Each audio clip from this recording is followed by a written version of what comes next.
Presidência da República, Casa Civil, Subchefia para Assuntos Jurídicos.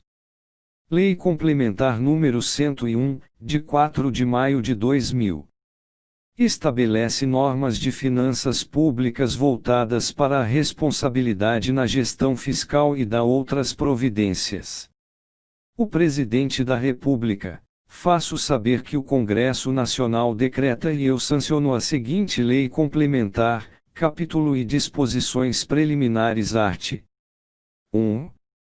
Esta Lei Complementar estabelece normas de finanças públicas voltadas para a responsabilidade na gestão fiscal, com amparo no capítulo 2º do título 6º da Constituição. 1. A responsabilidade na gestão fiscal pressupõe a ação planejada e transparente, em que se previnem riscos e corrigem desvios capazes de afetar o equilíbrio das contas públicas, mediante o cumprimento de metas de resultados entre receitas e despesas e a obediência a limites e condições no que tange à renúncia de receita, geração de despesas com pessoal, da Seguridade Social e outras, dívidas consolidada imobiliária, operações de crédito, inclusive por antecipação de receita, concessão de garantia e inscrição em restos a pagar. 2. As disposições desta lei complementar obrigam a União, os Estados, o Distrito Federal e os municípios.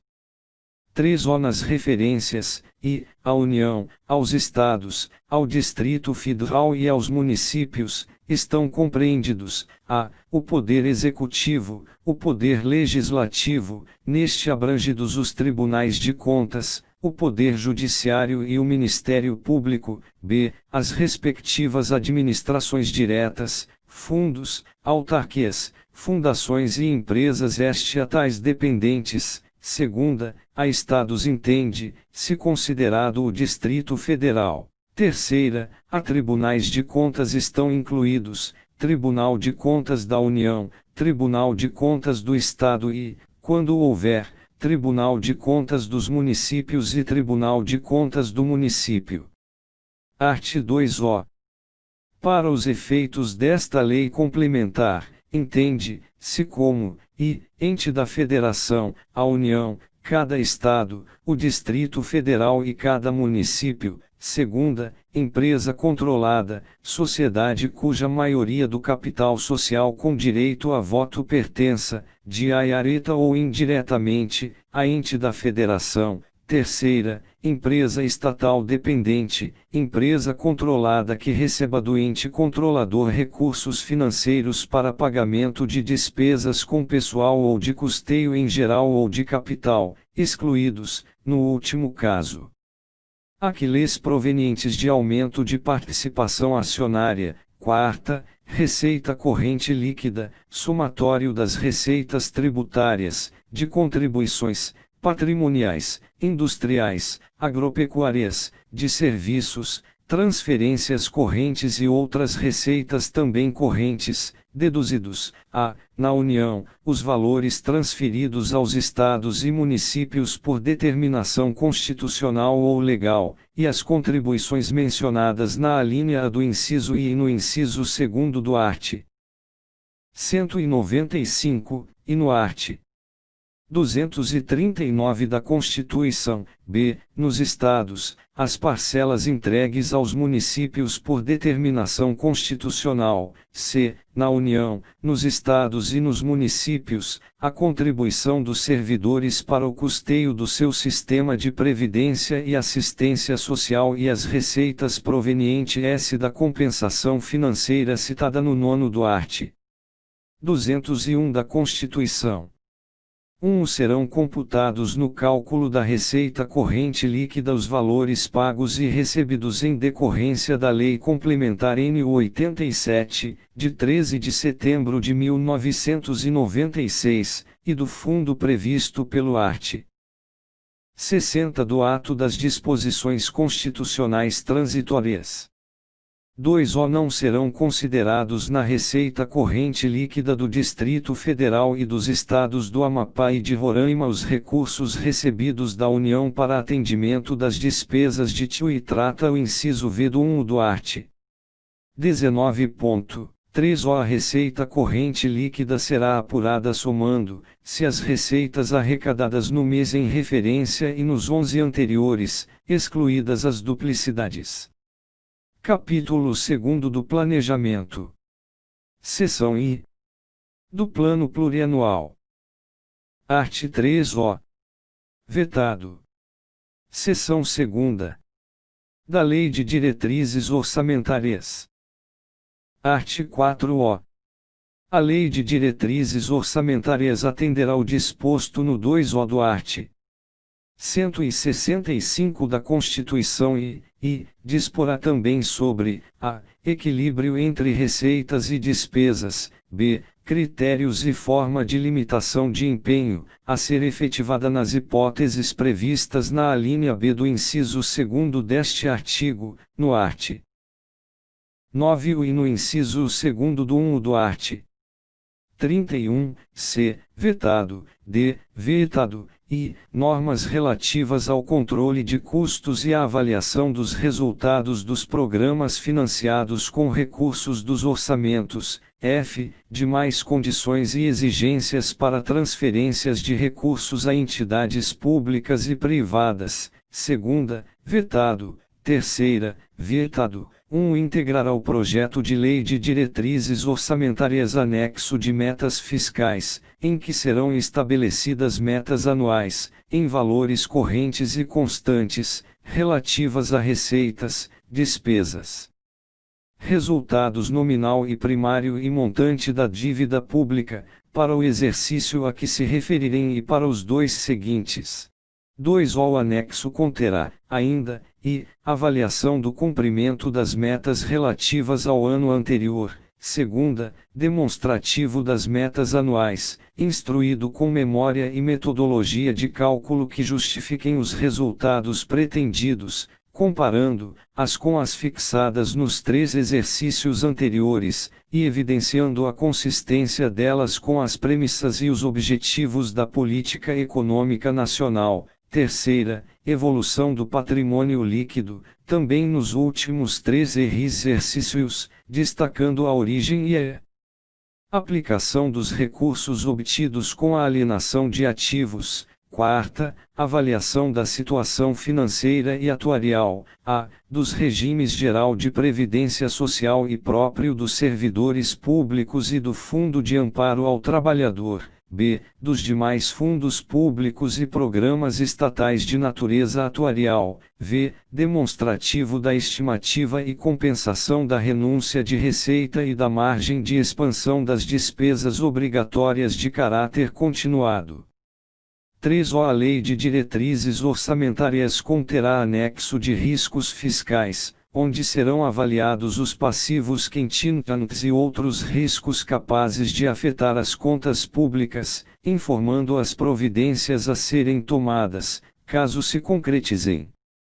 4. A mensagem que encaminhar o projeto da União apresentará, em anexo específico, os objetivos das políticas monetária, creditícia e cambial, bem como os parâmetros e as projeções para seus principais agregados e variáveis, e ainda as metas de inflação, para o exercício subsequente.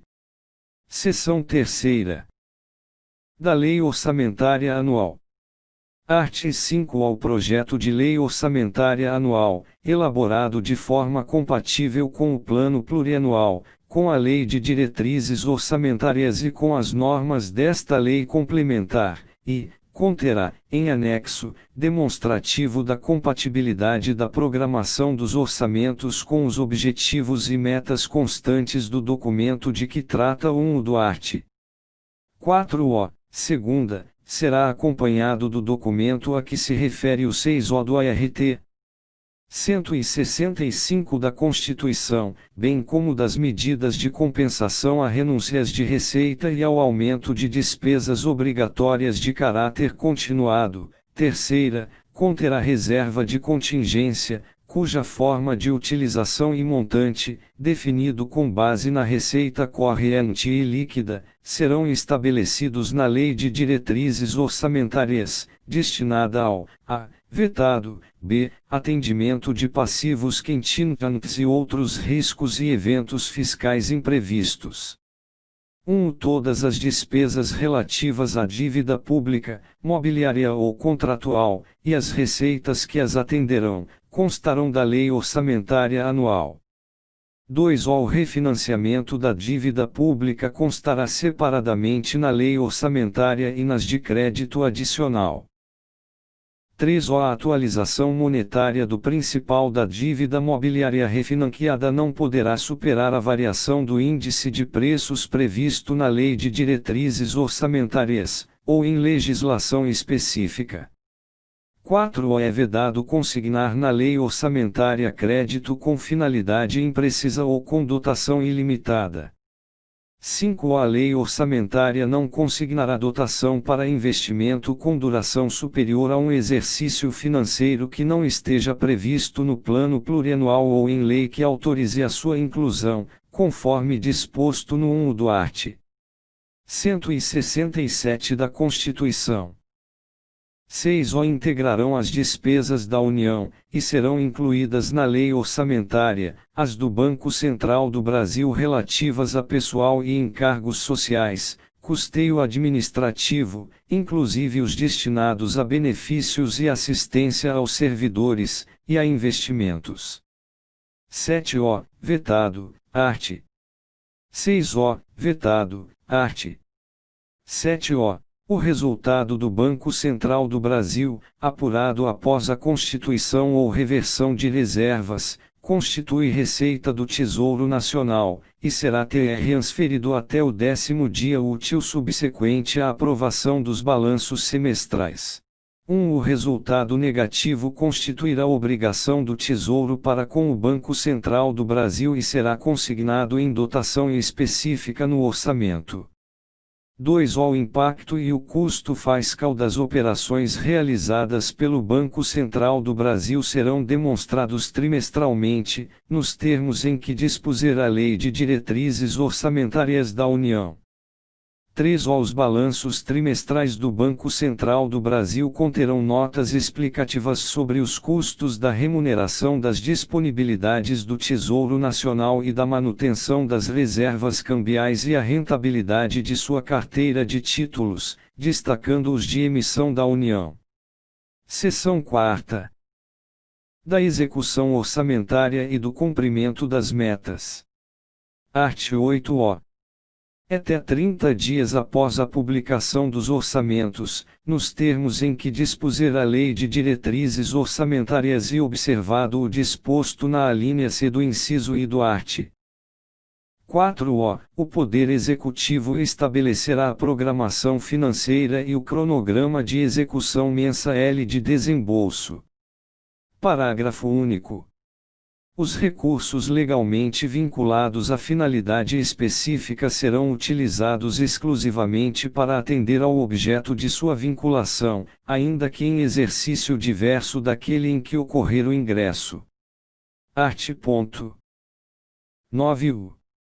Se verificado, ao final de um bimestre, que a realização da receita poderá não comportar o cumprimento das metas de resultado primário ou nominal estabelecidas no anexo de metas fiscais, os poderes e o Ministério Público promoverão, por ato próprio e nos montantes necessários, nos 30 dias subsequentes, limitação de empenho e movimentação financeira, segundo os critérios fixados pela Lei de Diretrizes Orçamentárias. 1. No caso de restabelecimento da receita prevista, ainda que parcial, a recomposição das dotações cujos empenhos foram limitados dar-se, de forma proporcional às reduções efetivadas. 2. Não serão objeto de limitação as despesas que constituam obrigações constitucionais e legais do ente, inclusive aquelas destinadas ao pagamento do serviço da dívida, e as ressalvadas pela Lei de Diretrizes Orçamentárias. 3. No caso de os poderes legislativo e judiciário e o Ministério Público não promoverem a limitação no prazo estabelecido no caput, é o Poder Executivo autorizado a limitar os valores financeiros segundo os critérios fixados pela Lei de Diretrizes Orçamentárias. 4. Até o final dos meses de maio, setembro e fevereiro, o Poder Executivo demonstrará e avaliará o cumprimento das metas fiscais de cada quadrimestre, em audiência pública na comissão referida no 1 do art.